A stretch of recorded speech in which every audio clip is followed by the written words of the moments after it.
Olá, bem-vindo à Escola Bíblica do Ministério para a Língua Portuguesa da Segunda Igreja Batista em Richmond, Virgínia. Esse ano estamos estudando toda a Bíblia e a lição de hoje cobrirá o livro de Colossenses. O autor do livro é o apóstolo Paulo, né, que nós sabemos que foi uma carta ou epístola endereçada aos santos de Colossos, né? Colossenses 1, 2. O apóstolo Paulo também pede aos santos de Colossos que leiam a carta de Laodiceia.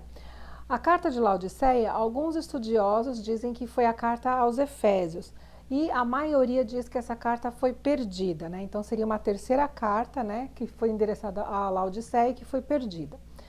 A data então do livro se coloca entre 60 e 63 depois de Cristo, durante a prisão domiciliar de Paulo em Roma. A igreja de Colossos tinha predominância gentílica e ela foi fundada pelo ministério de Epáfras. E qual é o tema do livro? Advertir contra o ensino de falsas doutrinas. Então, os cristãos são cativos de Jesus Cristo, não de tradições religiosas ou de seres humanos. Por essa razão, suas vidas devem ser uma evidência do seu relacionamento com o Senhor Jesus. Então, um pouco sobre a cidade de Colossos, né? O nome correto seria Colossas, mesmo que em todas as Bíblias você vai achar o termo escrito como Colossos. Ele ficava na proximidade de Laodiceia, né? E tinha um rio aqui, é o Rio Rico, que é um braço desse rio Meneader, né? Que era o rio importante da época. E por conta disso, né? Era a rota comercial, né? Outra cidade importantíssima era Heliópolis, né? Ali da área.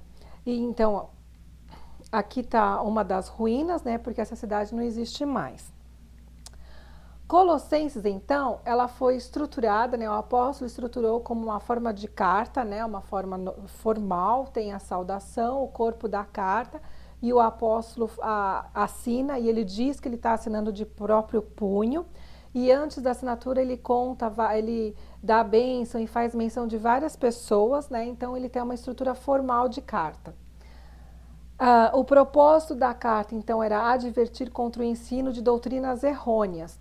Com isso, o apóstolo ele destaca a centralidade da fé em Cristo, mostra o perigo das tradições filosóficas, da astrologia, da adoração a anjos e do misticismo. Ele mostra o cuidado com as regras de doutrinas de homens, né, que devia ter cuidado com isso, e que aponta de novo para a verdadeira circuncisão, que é aquela feita no coração. O apóstolo aqui, ele fala que quando você é batizado, é que essa circuncisão foi feita. Aí, quando nós lemos a carta, nós vemos algumas coisas que parece que eu já vi outra vez, né? Parece que eu já li isso antes, né? Ele menciona muitas coisas aqui que também foram mencionadas na carta aos Efésios. Então, isso mostra que as igrejas em localidades diferentes, pessoas diferentes, tinham problemas semelhantes. Assim como nós hoje estamos numa outra época, lugar totalmente diferente, também podemos nos enquadrar em alguns desses problemas e nós devemos nos policiar para não cair nos problemas, né? Então, ele coloca as marcas de uma nova vida, né? Que nós temos que nos revestir do novo homem. Então, da mesma forma, ele coloca não mentir uns aos outros, livrar-se da ira, da indignação, maldade, maledicência, perdoar como o Senhor nos perdoou, livrar-se de prostituição e lasciva, ele livrar-se da impureza, da cobiça, não ser avarento, porque a avareza é igual a idolatria. Ele fala que os filhos devem ser obedientes aos pais. Ele mostra de novo sobre a hierarquia do casal, que o homem tem que amar e respeitar, amar a esposa e a esposa respeitar o marido. E ele coloca que o amor é o vínculo fundamental da perfeição.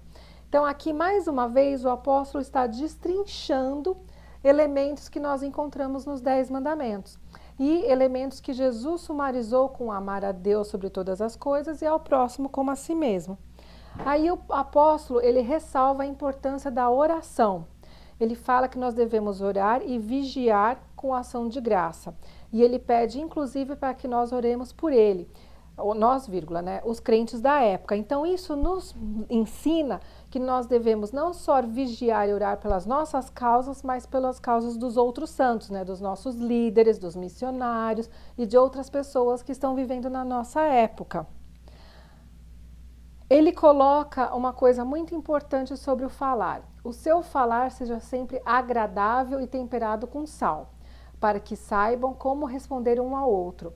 Então, nessa frase, Paulo resume como tem que ser o nosso relacionamento com os outros. Falar agradável, quando alguém fala e te corrige de uma forma agradável, você aceita. Agora, se alguém vem metendo os 4 patas no seu peito, né, como se fosse um cavalo, você às vezes nem escuta a correção da pessoa. A pessoa pode estar corretíssima na correção que ela está feita, mas pela maneira como ela coloca, você nem escuta.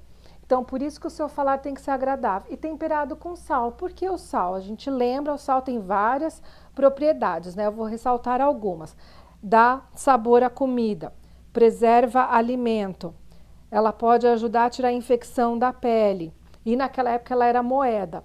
Então, só para ressaltar algumas das propriedades do sal. Se o nosso falar tiver essas propriedades, a gente vai conseguir ser uma influência no outro, a gente vai conseguir tirar problemas da sociedade, né, tirar a infecção. Nós vamos conseguir manter o que deve ser mantido, a coisa boa, né? Porque como preservante, você preserva a coisa boa. E como moeda, ou seja, é uma coisa valorosa, né? E agora eu quero terminar essa aula com um versículo que devia fazer parte dos 5 versículos que todo cristão deveria decorar e pôr em prática. Tudo o que fizeres, faça de todo o coração, como para o Senhor e não para homens, sabendo que receberão do Senhor a recompensa da herança. É a Cristo o Senhor que vocês estão servindo. Tudo. Não é ABCD. Tudo. Em tudo que a gente estiver fazendo, desde lavar a louça a servir na igreja, qualquer atividade a gente tem que fazer com a mente como se eu estivesse fazendo para Deus, não para o meu chefe ou para a pessoa de casa.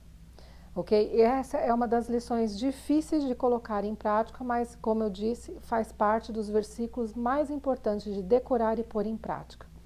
Que nós possamos refletir na nossa vida o Senhor Jesus, que é isso que o apóstolo está falando aqui. Amém?